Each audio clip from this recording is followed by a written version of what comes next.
రండి వచ్చి ఫోన్ చేయండి. ఆకలిగా లేదు, నువ్వు తినే. రే నువ్వైనా తింటావా? నేను ఆల్రెడీ పార్టీలో తినేసి వచ్చా. మానేయండి తిండి. అమ్మకి చెప్పే వెళ్ళాను కదా నా పార్టీకి. I just don't get her sometimes. రే నీకు ఇష్టమని సాంబార్ రైస్ చేశాను, ఆకలి లేకపోయినా తిను, యాషాలేమాక. అమ్మ నాకు అసలు అర్థం కాదు నాన్న. ఇప్పుడే తిట్టింది, మళ్ళీ ఫుడ్ అంట. మెంటల్. అమ్మలు అంతేరా, మెంటలే.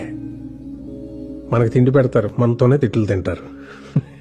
ఏమనుకోవాలని వాళ్ళు అంతేరా. గొడవ పడేది మనతోనే, మన మంచి కోసమే. మనం దాన్ని చేదస్తాం అనుకుంటాం, వాళ్ళు దాని బాధ్యత అనుకుంటారు.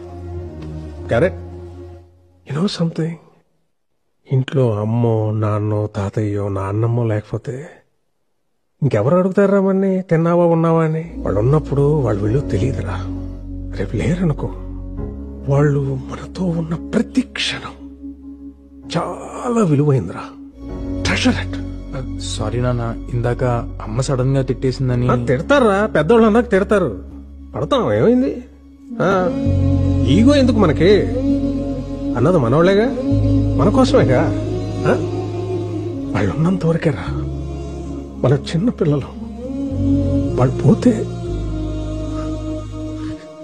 మన బాల్యం కూడా వాళ్ళతో తీసుకుపోతారా.